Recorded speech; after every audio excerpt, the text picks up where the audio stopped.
Happy Monday. We are back with a 15 game slate. Let's talk some seam.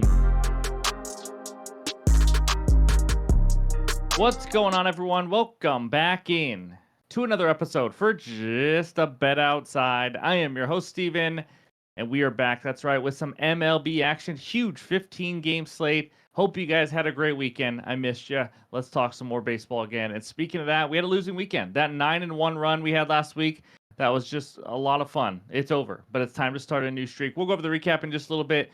But quick reminder, the website is up and running, justabetoutside.com. Completely free to join. You can use the community tab, post your bets, one click of a button, you get to tail people's bets. A lot of cool features in there. Also, if you do want to pay for the premium tools on the website, again, we don't charge for picks or anything. There's a ton of incredible tools if you're serious about sports betting. If you want to try it out at least, use the promo code or a coupon code JABOLAUNCH for 1 free month. If you want to know about the website, we have a 10-minute video up on our YouTube page explaining every single aspect of the website, what it has to offer, whether it's tax prep, instant results, feedback on different books, etc., etc. There's a lot of awesome stuff in there, so be sure to go check it out. But let's get into it, and we start the week with a little dad joke. So here we go. Why was the pig covered in ink? Because it lives in a pen. Yep. We're going to recap the weekend, and then we're going to go over the good and bad hitter matchups. And then for the first time since the All-Star break, we're going to go over the aces of bases, hitters with the most total bases since the All-Star break. And then I'll give you the best pitcher strikeout matchups, the entire 15-game pitcher report. And of course, we end it with the best bets and the recap. So hit that like button if you haven't already. Leave a comment below to help this channel continue to grow. If you're new to the channel, hit that subscribe button. Come join this awesome community. We have NFL right around the corner. I'm already diving into all my research, getting my future bets. We're going to make a video here sometime in August with all the future bets and season preview. It's going to be a lot of fun, but that's what I got for you. Let's get this party started. That means it's recap time. All right, here it is, the weekend recap. Unfortunately, that 9-1 run is over, like we mentioned. But Friday, I was at a concert with my wife, just watching these bets fall apart. It sucked. But Rangers -1, Eovaldi and the Rangers got the job done. That was an easy win. All-team total parlay, lost it on one leg. I forgot who it is now exactly, but that was tough. And then Freddie, I think it was the Brewers. Actually, by the way, we lost, I think, 2.5 units or something like that on the Brewers team and players this weekend on those first two losses to the Marlins. That was brutal. Here's one of them. Freddie Peralta under 6.5 Ks. He had $1 million. Absolute million. I don't even understand it. But Kyler Montero over 1.5 walks. I almost went with the Jays money line. Then I got cute. Plus 155. I took a shot. It is what it is. You don't always hit those. But Saturday went 2-2. Mariners got the job done on the money line. And then Padres money line. Nice underdog play of the day at plus 136. Brewers -1. Here's another unit. Lost on the Brewers. That's right. The first two games of that Brewers-Marlins series absolutely killed my entire weekend. And then David Peterson over 4.5 Ks. Got off to a slow start and then got all the way up to 4 Ks. And, of course, he hooks us.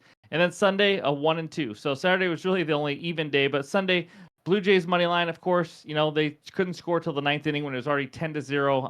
It was 3-0 most of the game. They just, one of those games. And then all-team total parlay.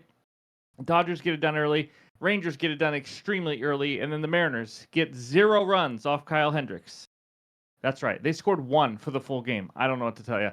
Ben Brown under 16.5 outs. This one had no business being a win. He had like 57 pitches through 5 innings, and they didn't even let him come out for the 6th. That's how much they do not trust the man. But you know what? I'll take some luck as well. But there's the weekend recap.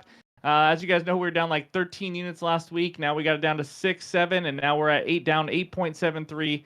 We need one more hot streak. Let's get back to even and get rolling here. But that's what we got for the weekend recap. Now it's time for the hitter matchups. We got 12 good hitter matchups for you today, starting with Ryan O'Hearn, 7 for 13 with a bomb off Chris Bassett-Hound. And then Semien, 6 for 12. And then you see Francisco Lindor, not only 4 for 12, all 4 hits are extra base hits. 3 of them are Jimmy Jacks off of Dylan Cease. Then you got Garver, Bell, 4 for 11. Gunnar Henderson, who's having just kind of a disappointing year, but 4 for 10.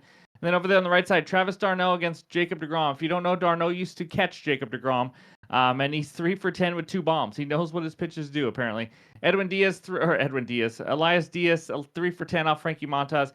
Luis Arias swinging a good bat, 6 for 9 off Montas, all the way down to Urias, McNeil, and Michael Taylor to wrap it up. So that's what we got for the good hitter matchups. Now let's take a look at the bad hitter matchups for the day. And this is kind of a tricky one because there's some hot hitters in this field that are actually hitting the ball well, but they have tough matchups. Julio Rodriguez, one of them. 4 for 26, 5 Ks off JP Sears. Then you see Tyler O'Neill. He's been swinging the bat pretty well. 2 for 17 with 2 Ks off Bassett. And Bo Bichette swinging it well. 2 for 17 with 3 Ks off of Zach Eflin. And then over there on the right side, you see Xander Bogaerts, Cal Raleigh, 2 for 12. And then we end it with Matt Olson at 1 for 10. So that's what we got for the hitter matchups. Now let's talk the aces of bases. All right, here it is. If you're new to the channel, we do this every other Monday. We want to give you the total bases leader. I know a lot of you guys like to bet bases. Maybe it helps you with just hitter props in general. But here's the first page. Nick Kurtz. What else can I say about this man? This rookie had 19 total bases and 4 bombs. Again, I was at a concert that night, but I heard all about it. Saw him. I think 2 or 3 were all in the Crawford boxes. Went opposite field. Unbelievable. Almost just missed a 5th. What a night. A historic night in baseball. And now he has 57 total bases. No one even close. In fact, Kyle Stowers, 41. No one even really close to that. So a couple lefties that started out. But then you see a couple Phillies there, obviously, in Schwarber and Bryce Harper. But 2 of the top 3 are A's hitters. Shea Langeliers with Kurtz. And then you got Julio Rodriguez, like I said, swinging a hot bat. Michael Harris finally starting to swing a better bat. Vladimir Guerrero, and then Shohei, no surprise there. But that's what we got for page 1 for total bases since the All-Star break.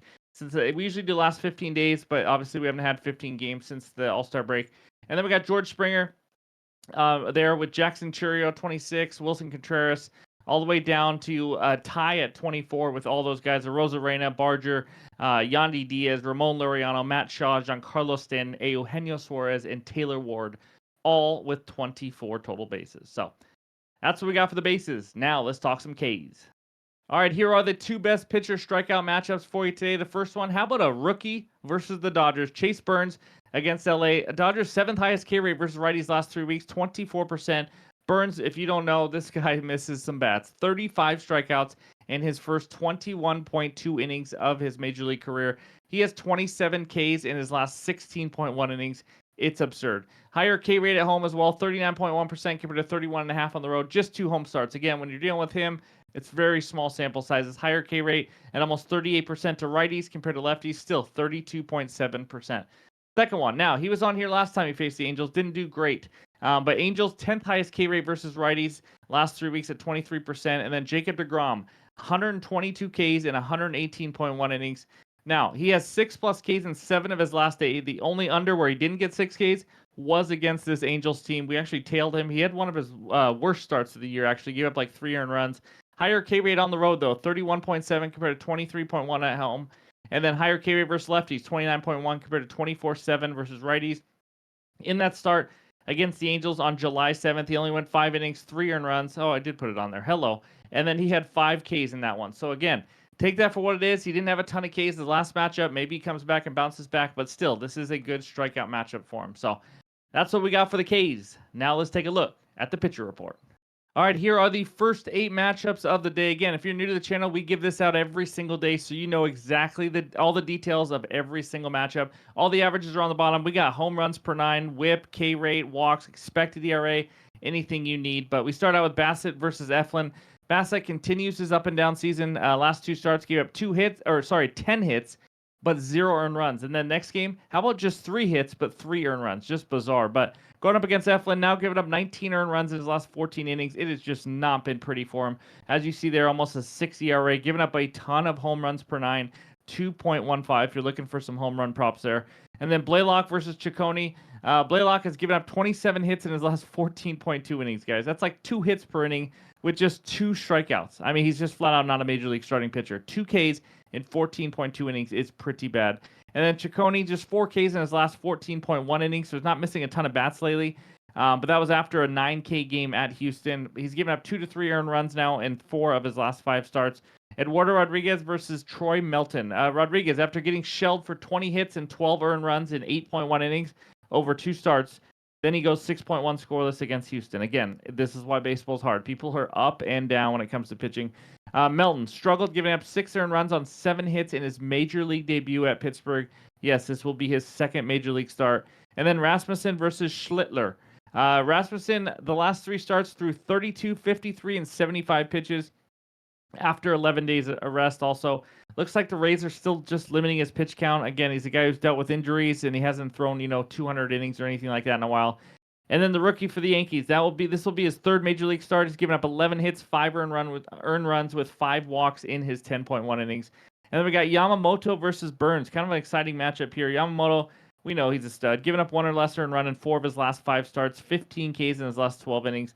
And then Chase Burns, obviously, like we talked about, he has back-to-back 10 strikeout games, but also he's given up 11 hits and 7 earned runs in his last 2 starts with 5 walks. So with him right now, you're taking the good, which is all these strikeouts, with the bad, which is hits, walks, a few home runs, things like that. And then Dick Fitz versus SWR. Fitz, great command, but just not a very good pitcher. He's given up 11 hits now and 6 earned runs in his last 9 innings. Richardson, been on a limited pitch count, no more than 77 pitches in his last 4 starts. Then we got Strider versus Rich over the hill, baby. That's right. He is back, the 49,000-year-old. Strider only he's given up 2 to 3 earned runs in 5 of his last 6 starts. So he's not quite the Strider we're used to before that big injury. But he does have 26 Ks in his last 17.2 innings. And then Dick Mountain. Well, he was decent in his first start. I don't know what to tell you. He 45 years old. He obviously has to go to bed right after this game or right after he's pulled. I don't think he's going to wait till after the game, but 4.3% K rate. He had like 1 strikeout. He limited some runs, did okay in 5 innings. We'll see if he can repeat that versus the Atlanta Braves. And then Christopher Sanchez, guys. This guy has been unbelievable. He has given up exactly 1 earned run in 6 straight starts. He is one of the elite starting pitchers in the league right now. Going up against Davis Martin, 3+ earned runs in 3 of his last 4, coming off a 4-walk game at Tampa. That's all I got for page 1. Now let's move on to page 2 and the final 7 matchups. How about this one? Matthew Boyd against The Miz. Boyd has been lights out. Now gone 20 consecutive scoreless innings with just 11 hits allowed. And then The Miz. You guys know The Miz. Giving up just 15 hits in his 29.1 career innings with 40 strikeouts. This guy is a stud, and now he's got a good challenge against these Cubbies. Cabrera versus Palante. Cabrera showing much better command this season, giving up 2 or less earned runs also in 11 of his 13 starts. So he's pitching pretty well. And then Palante massively struggling. In his last 3 starts, he's given up 7, 5, and 5 earned runs with just 9 strikeouts. And then Lord versus Framber Valdez. Lord coming off the most pitches with 50 in his last start. He's been okay in his limited action, honestly. Framber Valdez continues to dominate, 2 or less earned runs in 15 of his 20 starts. You guys know everything that he can do, elite ground ball pitcher. And then Jacob deGrom versus Kokonowicz. deGrom gone 6+ innings in 8 of his last 9 starts, giving up 2 or less earned runs in 17 of 20 starts. Now, one of the 3 that he did give up more was against these Angels when he gave up 3 earned runs. And then Kokonowicz, coming off his worst start, giving up 8 earned runs on 8 hits in 2.2 innings. He's very up and down, can really struggle with his command as well. Montas versus Cease. Montas pitch count got up to 91 in his last start. He hasn't been very good, though. 27 hits allowed now in 25.1 innings. And then Dylan Cease. He's limiting hits lately with just 13 allowed in 16.1 innings, but he's a guy, as you guys know, he could have, 9 strikeouts and limit runs, or he could, be all over the place, not throw strikes, have some bad command, and leave some pitches over the plate. So Mitch Keller, though, expecting him to be traded soon. He is heavily in some trade discussions, so keep an eye on that. But he's been solid this year, giving up 2 or less earned runs in 6 of his last 7 starts. Going up against the lefty Whisenhunt of the Giants. Here's what I got for you on Whisenhunt. Giants' number 3 prospect. In AAA this year, he had a 4.42 ERA with 86 strikeouts over 96 innings. Not super impressive numbers. Castillo for the Mariners against JP Sears to finish this off. Castillo struggled his last start, giving up 10 hits and 3 earned runs to the Brewers. Castillo has given up 3+ earned runs in 4 of his last 5 road starts. Again, this is a guy who usually pitches a bit better at home, as most Mariner pitchers do. And then JP Sears, the lefty, up and down this season. He has a 5.61 ERA at home this season, so it has not been pretty. But that's what I got for all 15 games and the research help. Now it's time for the best bets. All right, this first one is a hitter parlay, and it's 1 unit. That's right. Give me Nick Kurtz and Luis Arias, 1+ hit each, -122 on FanDuel. I love this one. Let's start out with Mr. Kurtz, 1+ hit. If you don't know, this rookie is having quite the season, a historic season and a historic game recently on Friday. Like I mentioned, 19 total bases, 4 home runs in one game, almost 5. This man is scorching hot. He's hitting 429 in July over 89 plate appearances. His home road splits are even, so it really doesn't matter where he plays, but obviously he's playing at home in the minor league park here. He crushes righties. How about hitting 348 versus righties with a 224 WRC plus? If you don't know, 100 WRC plus is the average. He has a top 3 OPS in the majors since he entered the league, which is just unheard of for a rookie. And he's facing Luis Castillo. Castillo struggles for 2 things: on the road and versus lefties. On the road, 4.74 ERA with a 3.03 average against. Versus lefties, 2.77 batting average against, 4.41 slugging, in a bad 5.01 xFIP. On the road versus lefties, see what I did there? Giving up a 3.33 average against. Kurtz is right now on a 13-game hit streak. He is 11 for his last 15. I just need one single hit. The next one, Luis Arias, 1+ hit. He is also on a 10-game hitting streak himself. He has 2+ hits in 5 of the last 10. He is hitting 291 at home this season. Much better lately. He had a rough start to the season, but he is back to being himself. Hitting 294 versus righties this year, and he's facing righty Frankie Montas. As you saw earlier, he is 6 for 9 off Montas in his career. And Montas struggles versus lefties a little bit more. 4.21 xFIP versus lefties. He's given up a little over 1 hit per inning this season. Doesn't miss many bats. I love both hitters to stay hot and get a hit in great matchups. Give me Kurtz and Arias 1+ hit each for 1 unit as my first best bet.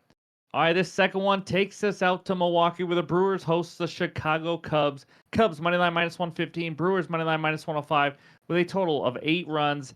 We got a heck of a series here in an NL Central showdown, and I'm going with the man, the myth, the legend. Give me the Miz over 5.5 Ks, -124 on on FanDuel. Sorry, this could be a half unit play for me here, and you'll understand why here in a second.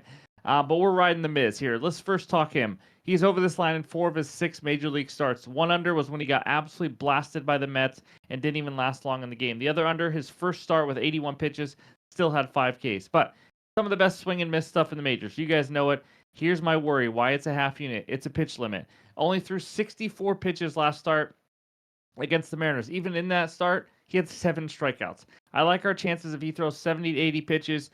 Big divisional game at home. I think he may get a little bit longer leash here. He's a guy who has 40 Ks in 29.1 innings. Very capable of getting a couple strikeouts in a couple different innings. He has just got some nasty stuff. And at home this year, 25 strikeouts in 16 innings at home. Now, facing the Cubs. Again, the Cubs are a low strikeout team. I get that. But again, that and the pitch count is why this line is 5.5. It's already baked into the line a little bit, because usually against a normal matchup and, throwing 80, 90 pitches, this guy's line would be 7.5 at least. So facing the Cubs, yes, low K team. Again, we only need 6 here. Here's some righties that have gone over 5.5 Ks this month versus the Cubs. Aaron Savali had 6. Seth Lugo had 6. Lucas Giolito had 6. Brian Bayo and SWR each had 4 Ks. The Miz has 10 times better swing and miss stuff than all those guys, so it's not like it's impossible to get 6 Ks against this team. Again, it's a half unit play overall because of the pitch limit. The Cubs, obviously a tougher matchup, but the Cubs also haven't seen him before, so I don't think 6 Ks is asking a lot from the Miz. If you've seen him pitch, you understand. Give me Jake over 5.5 Ks as my second best bet. All right, this third and final one is one I think we've only done once or twice this year. It's kind of like an old team total parlay, but instead it's totals in a game. I only got 2 legs, -102 on DraftKings for a half unit. Give me the over 7.5 in the Blue Jays Orioles and the over 7.5 in the Mariners A's game. I like this one. So how my thought process was, I was liking both of these. Over 9.5 is their lines for both of them, but they're getting juiced up high. I expect both of these to be at least at 10 by first pitch. So instead of needing 10 for a push or anything like that, I just need 8 runs in both games. So first game, Jays Orioles, 100 degrees in Baltimore. I mean, scorching hot. This line is around 10 for a reason. We have 2 inconsistent starting pitchers. Chris Bassett-Hound versus Eflin. Eflin been terrible lately. Like I said in the pitcher report, giving up 19 earned runs in his last 14 innings. Super low, 16.4% K rate. Giving up a lot of home runs. 16 home runs allowed this year. In fact, 14 home runs allowed in just his last 49 innings. There's going to be some home runs hit, I believe. At least 1 or 2 by the Blue Jays. He has a 5.5 ERA at home. So if you're worried, well, he's at home. It doesn't really matter. Bassett struggles a lot more on the road. Love that. 5.66 ERA with a 1.42 whip on the road. I'm losing my voice. Compare that to a 2.62 ERA with a 1.22 whip at home. So he's a different guy. And again, he's been a different guy for a while now. He's always been better in Toronto. His last 3 trips to Camden Yards, How about 13 combined innings, 28 hits allowed, and 15 earned runs? He has got absolutely dominated. He's good for a few runs on the road, at least here, I think. Offenses, Jays had a bad game last game. Obviously, I tailed them. That's what happens. But they've been the number one offense in baseball for quite a while. So this is a great bounce back spot here. And honestly, if they're hitting like they have been in the last month, they could get close to this line or over on their own with the way Eflin's pitching. But Orioles been offense has been average lately, but they've been better at home as well. And then Orioles bullpen is taxed again. Why I almost went with the Jays team total as well. But I think we get 8+ runs here pretty easily in this weather. So that's the first leg. Second leg, over 7.5 Mariners A's. This is played in a minor league stadium in Sacramento. If you don't know, it's practically like another planet. I mean, honestly, I'm just starting to think of it as somewhat like Coors Field. Obviously, it doesn't have the elevation, but 73% of games in Sacramento have gone over 7.5 runs. 78% of Castillo starts on the road have gone over 7.5 runs. These teams played a 3-game series in Sacktown in May. Sacktown, I don't even know if that's what they call it. They scored 13, 8, and 11 over in all three. Now, we got Luis Castillo versus the lefty JP Sears. Castillo, already talked about him, struggles on the road, struggles versus lefties. 4.74 ERA on the road, 3.03 average against. K rate drops to 17.8% on the road, and his whip goes all the way up to 1.57. Just not a great pitcher on the road. JP Sears struggles in the minor league park. Not a surprise. 5.61 ERA. If you noticed in these two games, all four pitchers, their home and road ERA, depending on the situation, is right around 5 to 5.5 for every single one of them, for a reason. A's games are over in 78% of home games with JP Sears on the mound. Mariners are very familiar with him. Now, we talk offenses. Mariners, you wouldn't know about that last start. It was horrendous. They blew my alt team total parlay, but they've been a top 10 offense versus lefties for quite a while now, and they're a better offense on the road. A's have been swinging it really well. You just saw their 4-game sweep in Houston, and you got a couple lefties that can absolutely crush Castillo. Lawrence Butler's scorching hot. Nick Kurtz is scorching hot. And this lineup obviously has got some other hitters, Brent Rooker and others. Minor league park, 80 degrees, wind blowing out. I like them to score some runs. So give me both games to hit 8+ runs. That is my third and final best bet on the video. Again, any added plays will be in the pinned comments below on X and on Discord. But before we get out of here, let's check out the recap. All right, there it is. My 3 best bets so far. We start with the 1-unit play. Nick Kurtz and Luis Arias, 1+ hit each, -122. The Miz, over 5.5 Ks at -124 for a half unit. And the alternate game total parlay at -102. Over 7.5 in the Jays Orioles, and over 7.5 in the Mariners A's for a half unit. Thank you guys for watching. As always, I'm excited for another good week of MLB action. Again, if you haven't already, hit that like button. I would really appreciate it. But hope you have a great Monday, and we'll talk to you soon.